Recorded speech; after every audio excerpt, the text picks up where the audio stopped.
চারিদিকে শোঁ শোঁ করে বইছে ঝোড়ো হাওয়া, তার সাথে ঝিরঝিরে বৃষ্টি। একটা সবুজ রঙের অ্যাম্বাসাডার তারই মাঝে ছুটে চলেছে তার গন্তব্যের দিকে। গাড়ির ড্রাইভারের সিটে স্টিয়ারিং হাতে বসে আছে মাইকেল, আর তার পাশে আছে মামা। মামা আর মাইকেল চলেছে অচিনপুর গ্রামে মামার ছোটবেলাকার বন্ধুর বাড়িতে নেমন্তন্ন রক্ষা করতে। এরই মধ্যে থেকে থেকে চারিদিক ঝলসে গর্জে উঠছে আকাশ। বাপরে মাইকেল, আকাশের যে অবস্থা আমার কিন্তু ভালো ঠেকছে না। বেশ একখানা শক্তিশালী ঝড় আসছে বলে মনে হয়, কি বলিস? ঠিক বলেছ মামা, আগে জানলে আজ বেরোতাম না। সে কি রে মাইকেল, এ কেমন কথা? কতদিন পর একখানা নেমন্তন্ন পেলাম। বেশ দেশি মুরগির ঝোল, মাছের মাথা দিয়ে ডাল, শুক্তো, চিংড়ি মাছের মালাইকারি।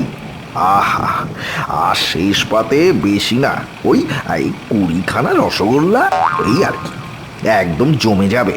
আর তুই কিনা বলছিস বেরোতাম না? শোন মাইকেল, এই খাবারগুলোর জন্য আমি লক্ষ লক্ষ ঝড়ও পেরিয়ে যেতে রাজি। এমন সময় মামার সবুজ অ্যাম্বাসেডারটা কেমন অদ্ভুত শব্দ করে মাঝ রাস্তায় থেমে গেল। এ কি মাইকেল, গাড়িখানা থামিয়ে দিলি কেন? মামা, তোমার গাড়ি আমি থামাইনি, সে তো নিজেই থেমে গেছে, বন্ধ হয়ে গেল। দেখো, এখন দেখি, স্টার্ট দেই। এই বলে মাইকেল 2-3বার চাবি ঘুরিয়ে গাড়ি স্টার্ট দেওয়ার চেষ্টা করল। না, কিন্তু কোনো লাভ হলো না। না, স্টার্ট তো নিচ্ছে না। তা মাইকেল, কি হবে এখন?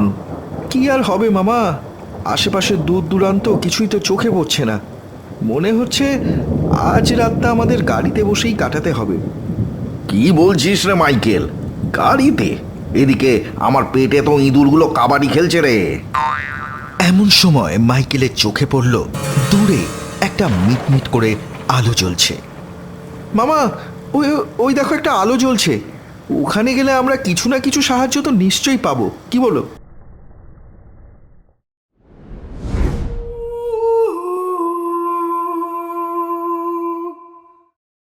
মামা আর মাইকেল চলল সেই আলোর উদ্দেশ্যে। কাছে গিয়েই তারা দেখতে পেল একটা ছোট বেড়ার দোকান, আর তার ওপর সাইনবোর্ডে লেখা আছে হরির হোটেল। ভেতর থেকে একটা লোক বেরিয়ে আসলো, মাঝবয়সী, শুকনো শরীর, মাথায় তেল চ্যাপচেপে চুল, পেতে আঁচড়ানো, ঠোঁটের ওপর ঝাঁটার মতো গোঁফ, গায়ে কেবল একটা ছেঁড়া গেঞ্জি আর একটা আধময়লা ধুতি। আগে বাবুরা, খিদে পেয়েছে মনে হয়। আসুন না, আসুন। আমার এই হোটেল, হরির হোটেল, এখানে আসুন। নালিশের কোনো সুযোগ দেব না। এই তো মাইকেল, যতক্ষণ না এই ঝড় বাদলা না থামে, এই হরির হোটেলেই একটু পেট পুজো করা যাক, কি বলিস? হ্যাঁ, ঠিক বলেছ মামা। এমনিতেই এত ঝড় বৃষ্টিতে কোথাও তো যাওয়ার উপায় নেই। চলো, ভেতরেই না হয় বসে যাওয়া যাক। তা বাবা, এই হোটেল কি তোমার? তোমার নাম কি? তোমার নাম কি হরি? আগে বাবু মশাই, আমি হরি, আমারই হোটেল। ভেতরে টিম টিম করে জ্বলছে 2-3টে বাল্ব, 4 কোণায় পাতা 4টে টেবিল, আর তার সাথে কটা বেঞ্চি। হোটেল একেবারেই ফাঁকা। মামা আর মাইকেল গিয়ে বসলো একটা বেঞ্চিতে। হঠাৎ লোকটা থালা ভর্তি খাবার নিয়ে হাজির, এনে রাখলো মামা আর মাইকেলের সামনে। এই নিন বাবুরা, ভাত, মাছের মাথা দিয়ে ডাল, শুক্তো, চিংড়ি মাছের মালাইকারি, দেশি মুরগির ঝোল, আর ওই শেষ পাতে রসগোল্লাটা না হয় দিয়ে যাব আমি। এবার মাইকেল চমকে উঠল। মামা মাইকেলকে যা যা খাবারের কথা বলেছিল, মামা যা যা খেতে চেয়েছিল, সব একসাথে মামার সামনে হরি এনে দিয়েছে এই টেবিলে। মামা যেন খুশিতে আত্মহারা হয়ে উঠল। আরে বাস মাইকেল, দেখ দেখ, হরি যে একেবারে আমাদের মনের কথা পড়ে ফেলেছে। বাবু মশাইরা, আপনারা খান, আমি বরং ওই রসগোল্লাগুলো নিয়ে আসি। 20টা রসগোল্লা চলবে নিশ্চয়ই আপনার। বেশ বেশ, তাই যাও। এই বলে হরি ভেতরে চলে গেল। মাইকেলের ব্যাপারটা মোটেই সুবিধার মনে হলো না। মামা শোনো এদিকে, আমার কিন্তু এই লোকটাকে মোটেই সুবিধার মনে হচ্ছে না। কেন রে মাইকেল, কি হলো?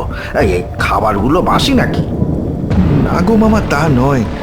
আমার কেমন যেন অদ্ভুত লাগছে এই ভেবে যে এই লোকটা কি করে জানলো যে তোমার ঠিক কি কি খেতে ইচ্ছা করছে। আর একটা অদ্ভুত ব্যাপার, আমরা এখানে এসেছি মাত্র কয়েক মিনিট হবে, এর মধ্যেই এতগুলো খাবার ও বানালো কেমন করে? আহ মাইকেল, আমার সাথে থেকে থেকে তোরও দেখছি সব কিছুতেই গোয়েন্দাগিরির মতো সন্দেহ ঢুকে গেছে। তবে শোন মাইকেল, প্লেট ভর্তি খাবারের সামনে ওই ফেলুদা টু ব্যোমকেশ সবাই কিন্তু পরাস্ত। নে নে, এবার খাওয়া শুরু কর। এরপর মাইকেল আর কোনো কিছু বলল না। তার মনের ভেতরটা কেমন একটা খচখচানি রয়েই গেল। মামা গরম গরম ভাতে হাত দিয়ে বড় এক গ্লাস ভাত মুখে দিল। ওহ মাইকেল, এ যেন অমৃত খাচ্ছি। আগে জানলে আমি এইখানেই থেকে যেতাম।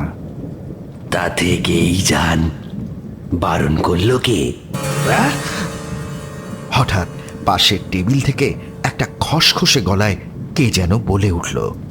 মামা আর মাইকেল দুজনেই সেই দিকে তাকাতেই দেখতে পেল একটা লোক বসে আছে।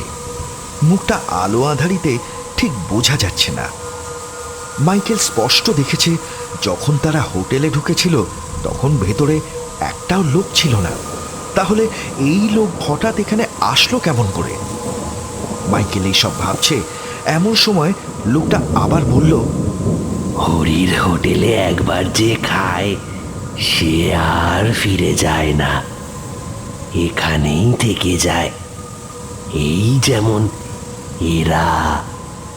মাইকেল আর মামা সেই দিকে তাকাতেই দেখতে পেল হরির হোটেলে এখন প্রত্যেকটা টেবিলে খদ্দের বসে আছে, আর তাদের সবারই মুখগুলো অস্পষ্ট, বোঝা যাচ্ছে না। এইবার মাইকেলের বেশ ভয় করতে লাগলো। মামা চলো আমরা এবার উঠি, আমার কিন্তু এই জায়গাটা মোটেই ভালো ঠেকছে না। কেন রে মাইকেল, কি হলো? এত সুস্বাদু খাবারগুলো ছেড়ে আবার যাওয়া যায় নাকি? মামা আবার খেতে শুরু করলো। মামার যেন কোনো কথাতেই কান নেই। মাইকেল ঠিক করলো এবার মামাকে এখান থেকে নিয়ে বেরোতেই হবে, তবে তার আগে ভেতরটা একবার দেখা দরকার। এত তাড়াতাড়ি যখন রান্না হয়ে যায় নিশ্চয়ই ভেতরে অনেক রাঁধুনি থাকবে। এই ভেবে মাইকেল উঠে হোটেলের রান্নাঘরে গেল, আর সেখানে যেতেই মাইকেলের চোখ ছানা বড়া। মাইকেল দেখলো ভেতরে কেউ নেই, কিন্তু উনুনে বসানো হাঁড়ি কড়াই আছে, আর তাতে হচ্ছে রান্না। কিন্তু সেই রান্না করছে কে? কাউকে চোখে দেখা যাচ্ছে না। হাতা খুন্তিগুলো যেন হাওয়ায় দুলে দুলে রান্না করছে, ছুরিটা যেন হাওয়ায় ভাসছে, আর সব সবজি চোখের নিমেষে সেই ছুরি কেটে ফেলছে। এসব দেখে মাইকেলের মাথাটা যেন ঘুরে গেল। এমন সময় একটা চিৎকার তার কানে আসলো, বাঁচা রে মাইকেল, বাঁচা আমায়! মামার গলা শুনে মাইকেল ছুটে বেরিয়ে গেল সেই রান্নাঘর থেকে। মামার কাছে এসে দেখে মামা ঠক ঠক করে কাঁপছে। কি হলো মামা, তুমি তুমি এমন কাঁপছো কেন? মাইকেল, ওই দেখ। মামার কথা মতো সেই দিকে তাকাতেই মাইকেল দেখল টেবিলে বসে থাকা সেই লোকগুলোর মুখ এখন স্পষ্ট দেখা যাচ্ছে। কারুর চোখগুলো লাল টকটকে, কারুর দাঁতগুলো হিংস্র কুকুরের মতো বেরিয়ে, আবার কারুর কানগুলো শেয়ালের মতো খাড়া দাঁড়িয়ে আছে। এবার তারা উঠে দাঁড়ালো, আস্তে আস্তে এগিয়ে আসছে মামা আর মাইকেলের দিকে। মামা বলল, পালা মাইকেল পালা। মামা আর মাইকেল পালাতে যাবে এমন সময় একটা কণ্ঠস্বর ভেসে আসলো, বাবুরা, না খেয়ে যাবেনি যেন, হরির হোটেলে কেউ না খেয়ে যায় না। আসুন, বসুন, খেয়ে যান। নালিশের সুযোগ পাবেন না। আমি নালিশের সুযোগ আপনাদের দেব না।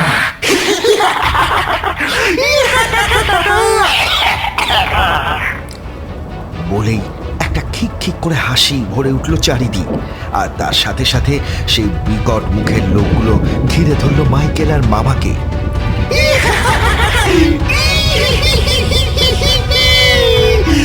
বাবুরা, আসুন, খেয়ে যান। বাঁচাও, কে আছো? আমাদের বাঁচাও মামা, বাঁচাও, কে আছো কোথায়? বাঁচাও, বাঁচাও, আমাদের বাঁচাও।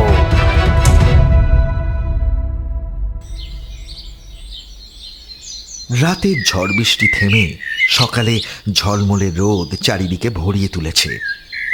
মামা আর মাইকেলের যখন জ্ঞান ফিরল, একটা ভাঙাচোরা বেড়ার দোকানে তারা শুয়ে আছে।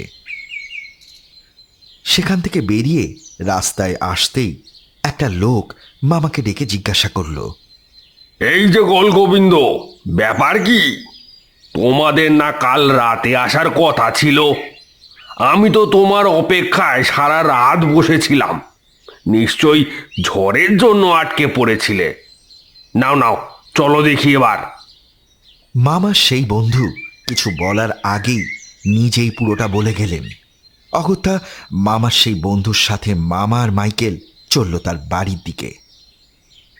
মামার মুখে সমস্ত ঘটনা শোনার পর ভদ্রলোক বললেন, কি বলছো গোলগোবিন্দ? সারা গ্রামে তুমি আর জায়গা পেলে না, শেষে কিনা হরির হোটেলে? সেই হোটেলখানা 5 বছর আগেই এক ঝড়ে ধ্বংস হয়ে গেছিল, আর তাতে মারা যায় হরি আর হোটেলের ভেতরে থাকা 10 জন লোক। তারপর থাক বাপু, আমাদের আর জানার দরকার নেই। বেশ বেশ বেশ বেশ, নাও নাও, এবার খেয়ে নাও দেখি। কাল অনেক ধকল হয়েছে তোমাদের। মামা আর মাইকেলের সামনে হাজির হলো থালা ভর্তি নানা সুস্বাদু খাবার। হ্যাঁ, নাও শুরু করো।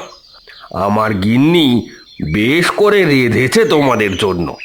ভাত, মাছের মাথা দিয়ে ডাল, শুক্তো, চিংড়ি মাছের মালাইকারি, দেশি মুরগির ঝোল, আর হ্যাঁ, এই শেষ পাতে কিন্তু রয়েছে রসগোল্লা। এ কি রে মাইকেল?